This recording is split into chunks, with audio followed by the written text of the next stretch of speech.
오늘 저는 여러분과 함께 사도행전 12장 말씀을 통해서 사단 마귀는 언제 우리를 공격하는가, 공격의 시기가 언제인가, 그리고 공격의 패턴, 유형은 어떤 유형이 있는가, 그리고 우리는 어떻게 사단의 공격을 막아내고 승리할 수 있겠는가, 이 문제에 대해서 말씀을 통하여 살펴보고자 합니다. 오늘 우리가 읽었던 사도행전 12장 1절로 12절에는 대충 이런 이야기가 나옵니다. 헤롯 왕이 등장하죠. 이 헤롯 왕은 원래 예수님이 태어날 때 있었던 헤롯 대왕이 아니고 헤롯 대왕의 손자입니다. 그의 이름은 아그리빠 1세라고 하죠. 아그리빠 1세 헤롯 왕입니다. 이 헤롯 왕이 사도 중에 한 사람인 요한의 형제 야고보 사도를 잡아서 칼로 죽입니다. 참수하죠. 그래서 야고보가 죽게 되었습니다. 여러분, 그 시기에 야고보가 순교당하고 베드로마저 옥에 갇히게 되어서 죽게 되는데, 베드로는 예루살렘 교회, 초기 교회의 기둥입니다. 오늘 죽임당한 제자 야고보가 아니라 예수님이 당시에 예수를 믿지 않았던 예수 형제 야고보가 있습니다. 예수님의 죽음과 부활을 보고 부활한 예수를 만난 다음에 예수 형제 야고보가 예수를 믿게 되거든요. 그래서 나중에 야고보서를 쓰게 됩니다. 그 야고보가 예루살렘 교회의 하나의 기둥이 된다면 온전한 또 하나의 기둥은 바로 베드로입니다. 근데 베드로가 붙잡혀서 죽임을 당한다? 초기 교회의 굉장한 위기죠. 유월절과 무교절, 오순절이 다가오는 이 시기에 예루살렘에서 유대인을 향하여 복음을 전했을 때 수만 명이 어쩌면 예수 믿게 되는, 더 확장되어 나가려고 하는 그 절호의 기회, 그거 하지 못하도록 붙잡았다라는 거예요. 사단 마귀가 헤롯 왕을 통해서 베드로를 붙잡고 죽이려고 합니다.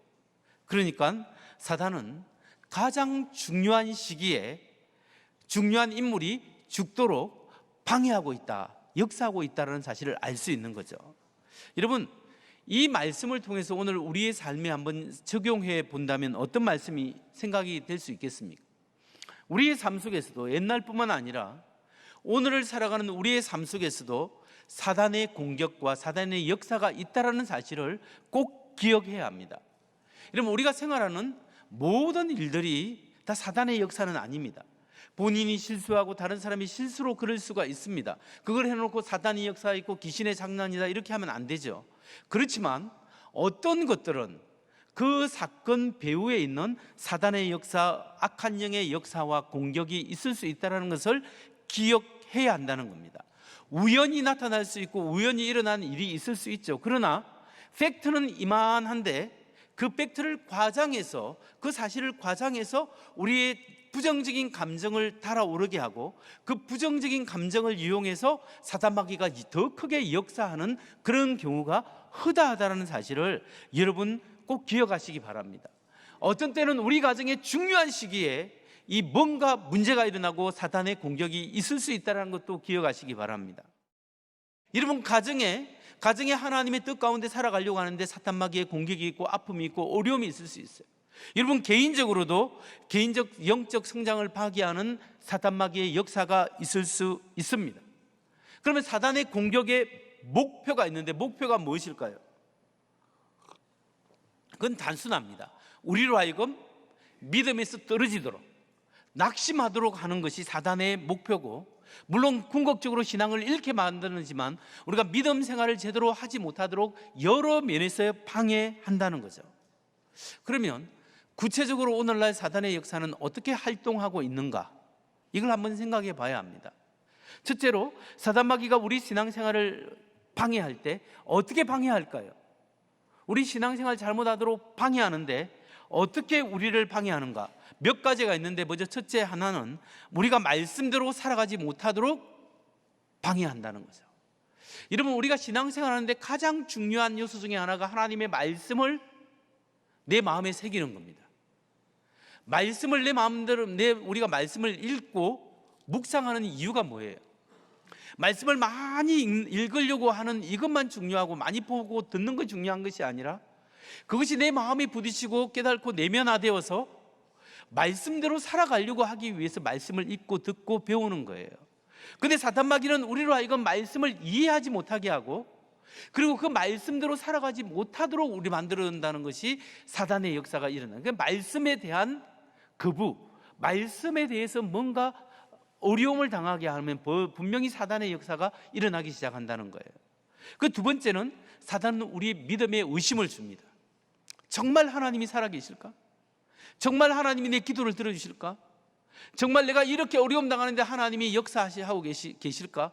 신앙 믿음에 의심을 가져다 주는 거예요. 사탄마귀의 역사예요. 세 번째, 기도의 힘을 빼는 겁니다.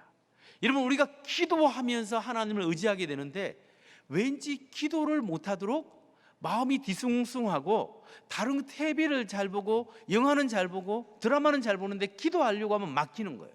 이 사단의 역사가 있다라는 거예요. 네 번째는 내 속에서 뭔가 분노를 일으키고 죄의식이 들게 하고 악한 마음을 갖게 하는 경우가 있습니다. 여러분, 별것 아닌데 버럭 화를 나는데, 전에는 안 그랬는데 요즘 이상하게 마음에 화가 나는 거, 화가 난다 하면서 화를 내는 사람들이 있어요. 여러분, 그렇게 나도 모르게 분노가 일어나거나 수치심과 죄의식이 느껴지거나 내 마음속에 욕설이 팍팍 튀어나오는, 그냥 상처받는 말을 그냥 함부로 그냥 팍팍 하는 경우가 있어요. 그게 벌써 뭐가 되냐면 내 안에 은혜가 떨어졌다라는 증거예요. 하나님의 은혜가 내 안에 차야 되는데 은혜가 떨어질 때 사단의 역사가 일어날 수가 있는 거예요. 그게 사단이 내 안에서 그걸 시킨다는 게 아니라 그런 영향력을 받을 수가 있다는 거예요. 그렇기 때문에 사단은 오늘날 우리에게 여러 가지로 하는데, 또 하나는 뭐냐면 사단은 우리로 하여금 영적인 억눌림 속에 살게 하는 거예요. 왠지 모르게 신앙생활 하는데 영적 침체가 와요. 내가 어떤 사람은 죄를 지어서 영적 침체가 올 수 있는데, 어떤 사람은 꼭 죄를 안 짓고 그냥 신앙생활 하는데 마음이 낙심이 되고 영적으로 어렵고 기도에 힘이 없고 무기력하고 그런 경우가 있어요. 이게 사단의 영향력, 공격이 있을 수 있다는 사실입니다. 이런 사단의 공격은 오늘날에도 존재하고 있고 지금도 우리가 말씀대로 살아가는데 실패하도록 영향력을 끼치고 있다, 이걸 생각해야 합니다. 그렇다면 우리는 이제 어떻게 이 사단의 공격에 대처할 수 있겠는가? 어떻게 하면 사단의 공격을 효과적으로 막아낼 수 있겠습니까? 그 방법은 사단의 공격을 피하지 말고 대적하는 겁니다. 큰 원리는 사단의 공격을 피하지 말고 숨지 말고 두려워하지 말고 우리가 사단마귀를 맞서 싸울 때 사단이 물러나게 되는 거예요. 예수님의 이름으로 성령의 능력을 의지하여 사탄아 물러가라 선포하기도 하고 대적할 때 사단마귀가 떠나게 되는 거죠. 가만히 있으면 떠나는 게 아니에요. 대적하고 물러가라고 해야 됩니다. 어느 교회에서 목사님이 설교를 했습니다. 사단마귀를 대적해야 합니다. 사단아 물러가라, 이렇게 대적해야 됩니다 하니까 집사님이 은혜를 많이 받았어요. 그래서 교회에 이것저것 일을 하다가 집에 좀 늦게 들어갔어요. 늦게 들어가니까 남편이 화가 났어요. 왜 이렇게 늦게 들어와? 교회 갔다 왜 이렇게 늦게 와? 딱 이야기하는 거예요. 그러다 보면 거기서 끝나면 되는데 지방 꼴이 이게 뭐야? 하면서 막 또 큰 소리 치는 거예요. 자기는 텔레비 보면서 아무것도 안 하면서 이제 지방 꼴이 뭐냐 이제 이렇게 하고. 그리고 낮에 있던 국 끓여진 국이 그게 맛이 뭐야? 그게 된장찌개야 김치찌개야? 하면서 막 이렇게 반찬 투정을 막 하는 거예요. 그러니까 이 아내가, 은혜를 많이 받았던 아내가 그 남편을 뚫어지라 바라보면서 사탄아 물러가라, 사탄아 물러가라. 그 가정에 그날 사탄과 함께 열심히 싸웠답니다. 이렇게 하는 게 사탄이 물러가라 하는 게 아니에요. 여러분, 야고보서 4장 7절 말씀을 한번 보세요. 4장 7절 같이 읽겠습니다. 시작. 그런즉 너희는 하나님께 복종할지어다. 마귀를 대적하라. 그리하면 너희를 피하리라. 아멘. 그런즉 너희는 하나님께 복종할지어다. 마귀를 대적하라. 그리하면 너희를 피하리라. 여기 한 문장에 여기에 중요한 게 있는데, 먼저 우리가 하나님 말씀에 복종해야 하는 거예요. 하나님의 은혜로 나를 채워야 되는 거예요. 남편이 그러고 있으면 속 상하죠. 자기는 아무것도 안 하고 있으면서 텔레비만 보고 있으면서 뭐 이것 막 이러면 화도 나지만 그래도 주여 하면서 사탄아 물러가라 이게 아니라 주여 를 마음을 참고 은혜로 저 사람은 그래도 예수 믿게 만들고 저렇게 해야 되니 하나님 도와주세요. 이렇게 하나님의 말씀에 먼저 순종하고 성령님을 의지하는 거예요. 그리고 그 사람이 사탄이 아니에요. 그거는 인격체죠. 우리는 사람은 인격체인데 그 이면에 사단의 역사가 있다는 것을 영적으로 지각해야 됩니다. 아, 이걸 내가 시끄럽게 해서 여기 집안에 망치면 안 되겠다. 할 만은 하되 사람은 공격하는 게 아니에요. 그 사탄의 역사를 우리가 차단하고, 아, 하나님께서 내게 지혜를 주시고 은혜를 주셔서 찬양하고 이 위기를 넘어가게 하여 주옵소서라고 하나님의 은혜를 붙잡고 하는 것이 사단을 대적하는 거예요. 은혜 속에 있는 것이 먼저예요. 그 힘으로 사단을 분별하고 그 사단의 공격을 차단시키는 것이 사단을 대적하는 거고, 때로는 직접적으로 예수님의 이름으로 명령하는 겁니다. 여러분, 사단을 대적해야 사단이 물러간다. 이게 중요한 원리입니다. 그러면 세 번째, 성도가 사단의 공격을 대적하는 실제적인 방법은 무엇인가? 실제적인 원리는 크게 두 가지예요. 첫 번째 하나는 성령 하나님이 내 안에 거하신다는 사실을 확신해야 한다는 거죠. 성령 하나님이 내 안에 계신다, 하나님이 내 안에 계신다는 사실을 우리가 믿어야 합니다. 여러분, 모든 그리스도인, 예수님을 주님이라고 고백하는 그리스도인에게는 성령님이 들어오십니다. 그 성령의 내주라고 합니다. 내가 느끼든 느끼지 않든 우리가 예수님을 믿을 때 성령님이 내 안에 계십니다.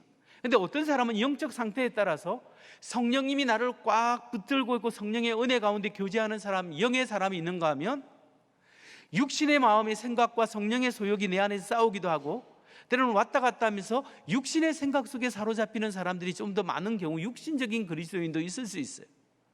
영의 상태에 따라서 좀 다를 수가 있지만 우리가 중요한 것은 내 안에 성령님이 계시다는 거예요. 성령님이 계시면 뭐가 좋냐 하면 사단마귀가 나를 장악하지 못해요. 내가 사단마귀의 마음을 허락하지 않는 한 사단마귀가 내한테 들어와서 완전히 나를 장악하지는 못합니다. 왜냐하면 우리 영 속에 성령님이 계시기 때문에. 사단마귀가 그러나 나의 근처에서 나에게 영향력을 발휘할 수는 있어요. 그러나 우리가 데몬 포제스트, 완전히 사단이 나를 장악하는 그런 일은 우리 그리스도인에게는 없습니다. 우리가 우상을 섬기거나 엉뚱한 일을 할 때 그런 일은 일어날 수 있지만, 하나님이 중심 가운데 살아가려고 하는 이 부족한 믿음이 있다 하더라도 성령님이 나를 지키고 보호하신다, 성령 안에 나는 안전하다, 이 믿음이 있으시기 바랍니다. 그래서 여러분, 지나가서 으시시해도 너무 걱정하지 마십시오. 주여 하면서 믿음으로 나아가고 주님이 나를 돌보신다, 이 믿음이 있어야 돼요. 근데 두 번째, 사단을 대적하는 실질적인 원리는 뭐냐면 예수님 이름만으로 충분하다라는 믿음이 있어야 돼요. 예수님의 이름에 권세가 있다는 것을 믿어야 한다는 거예요. 여러분, 예수님이 십자가에 못 박혀 죽으셨는데, 예수님이 십자가에 못 박혀 죽을 때 사단이 생각했습니다. 내가 예수님을 하나님 아들 십자가에 못 박혀 죽이면 내가 승리하리라. 아닙니다. 인류가 저지른 가장 큰 죄악이 뭐냐면 인간이 창조주 하나님을 십자가에 못 박아 죽인 거예요. 인간이 하나님의 아들을 십자가에 못 박아 죽인 것이 가장 큰 죄악입니다. 그런데 하나님이 그 큰 죄악을 업사이드 다운, 역전시켜 버렸어요. 역전시켜서 그것을 죄악을 구원의 도구로 삼으신 거예요. 예수님이 십자가의 죽음으로서 우리 그분의 생명, 그분의 예수 그리스도의 보혈의 피를 말미암아 우리가 용서함 받을 수 있는 길을 열어주셨다는 거예요. 그래서 예수님의 보혈의 십자가의 피가 위대한 것은 하나님의 사랑이 있고, 그 예수님의 십자가의 피공로 때문에 우리가 하나님 앞에 나아갈 수 있고 죄의 용서함을 받을 수 있고 하나님의 자녀가 될 수 있는 권세를 얻을 수 있는 거예요.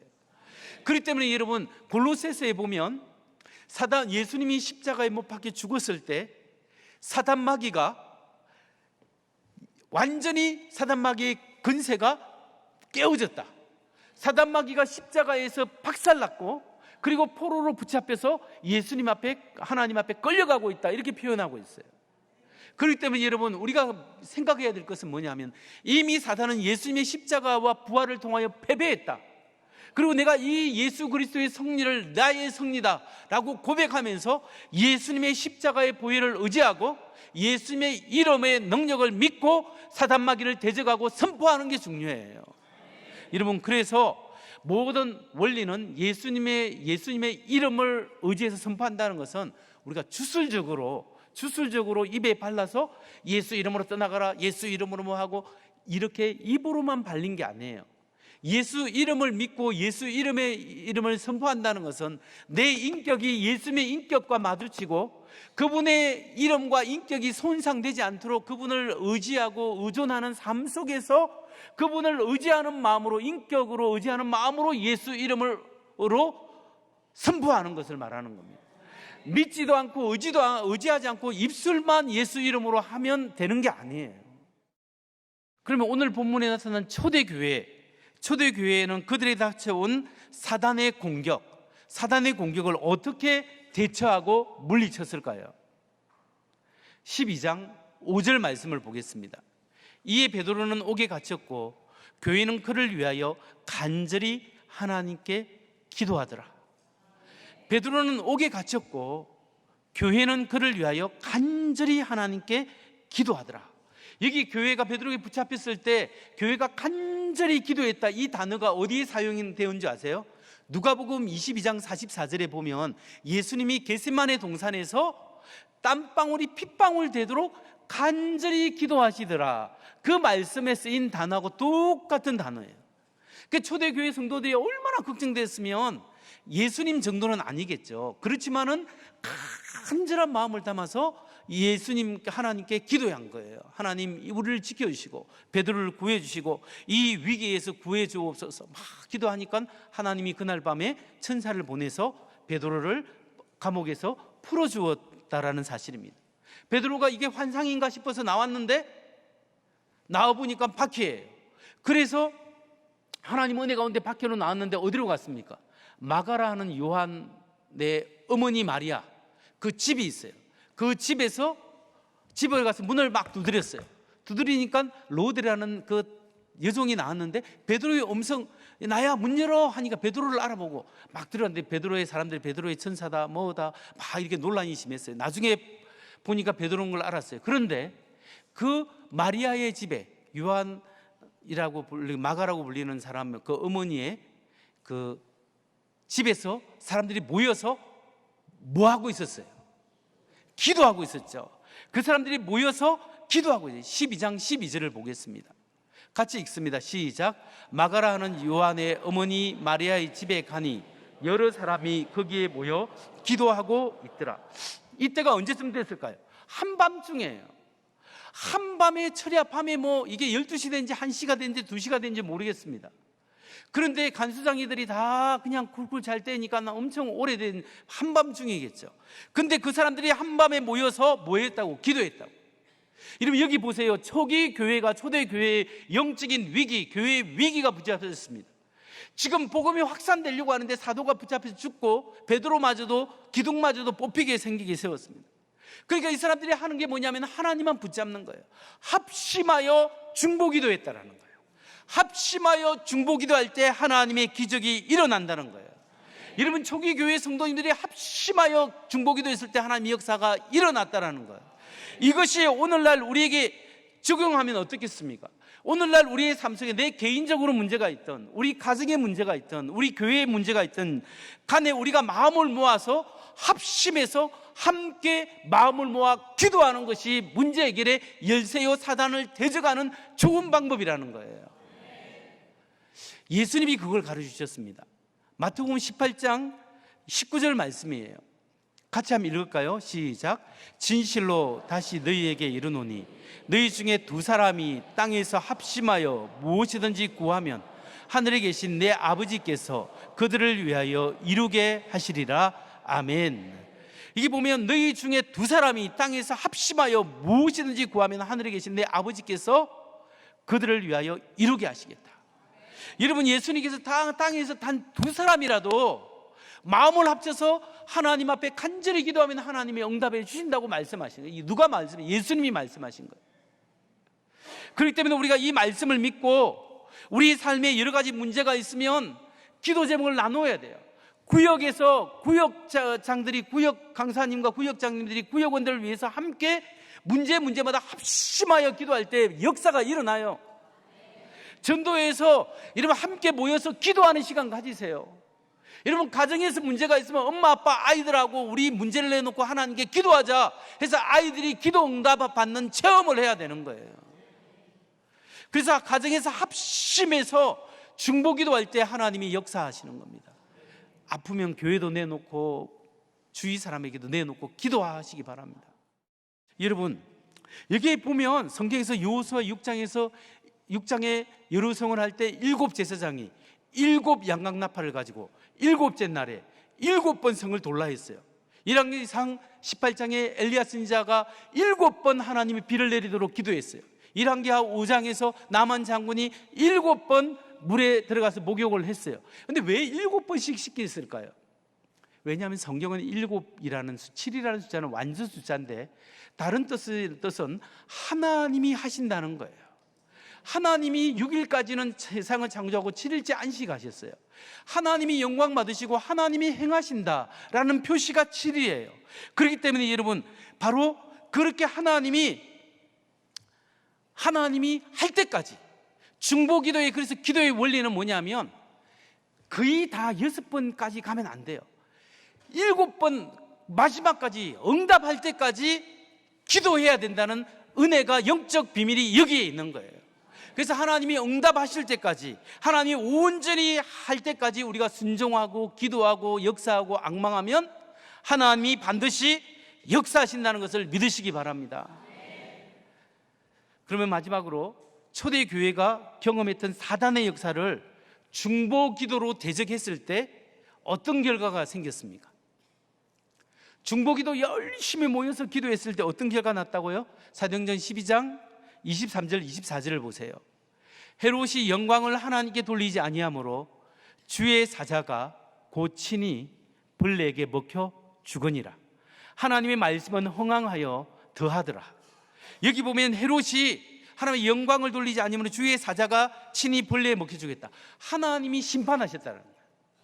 헤롯 아그리파 1세 잘못에 대해서 하나님이 심판하시니, 그렇게 기도하니 하나님이 심판하시고, 그러니까 베드로가 감옥에서 풀려나게 되죠.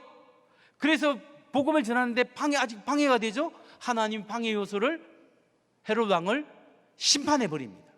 그러니까 어떤 24절에 뭐예요? 하나님의 말씀이 흥황하여 더하더라. 하나님 말씀의 복음 전파가 확 되고 있는 거예요. 여러분, 우리가 신앙생활 하다 보면 어떤 때는 예상치 못한 어려움이 있어요. 왜 나에게 이런 일이 있습니까? 주님, 왜 나에게, 우리 가정에 이런 일이 생깁니까? 원망하고 싶기도 하고 원망되는, 주저앉을 수밖에 없는 그런 일들이 여기 있습니다. 그러나 여러분, 주저앉지 마시고 하나님을 향하여 손을 드십시오. 기도하십시오. 하나님이 움직이실 때까지 믿음으로 기도하고 하나님을 바라보십시오. 사단 마귀의 역사를 바라보지 말고 하나님을 바라보십시오. 마지막 순간 끝까지 하나님께 기도해야 됩니다. 여러분 보십시오. 하나님이 베드로를 감옥에서 빼줄 때 무교절전이 끝나면 베드로는 죽습니다. 그런데 베드로가 잡혀갔을 때 빼줄 수도 있었죠. 하루 이틀 2, 3일 지나고 난 다음에 감옥에서 빼줄 수 있었죠. 그런데 왜 하필이면 내일이면 죽는데 오늘 밤에, 하나님 그 전날 밤에 베드로를 빼어주었을까요? 끝까지 기도하는 거예요. 하나님이 행하실 때까지 기도하는 거예요. 그래서 하나님께서 우리에게 기도의 마음을 주실 때 순종하시기 바랍니다. 이런 문제가 있고 여러 가지 어려움이 있어도, 문제가 없어도 하나님께 기도로 건강성을 유지해, 영적 건강성을 유지해 가야 합니다. 기도할 때 하나님이 역사하시는 거예요. 역시 기도에 부담감을 줄 때 순종하시기 바랍니다. 말씀을 마칩니다. 우리가 사단의 동전에 승리하는 방법도 기도고, 능력을 체험하는 방법도 기도고, 또 하나님의 은혜로 사는 것도 기도입니다. 그렇게 하나님 앞에 기도할 때 하나님이 역사할 줄 믿으시기 바랍니다. 베드로전서 5장 7절 10절을 읽고 마칩니다. 너희 염려를 다 주께 맡기라. 이는 그가 너희를 돌보심이라. 근신하라, 깨어라. 너희 대적 마귀가 우는 사자같이 두루다니며 삼킬 자를 찾나니 너희는 믿음을 굳건하게 하여 그를 대적하라. 이는 세상에 있는 너희 형제들도 동일한 고난을 당하는 줄을 알미라. 모든 은혜의 하나님 곧 그리스도 안에서 너희를 부르사 자기의 영원한 영광에 들어가게 하시니가 잠깐 고난을 당한 너희를 친히 온전하게 하시며 굳건하게 하시며 강하게 하시며 들을 견고하게 하시리라. 아멘. 모든 염려를 주님께 맡기고 우리를 한 믿음으로 기도로 승리하고 예수 이름으로 악한 영을 대적할 때 우리 주님이 우리를 도우시고 역사하시는 은혜가 있기를 주의 이름으로 축원합니다.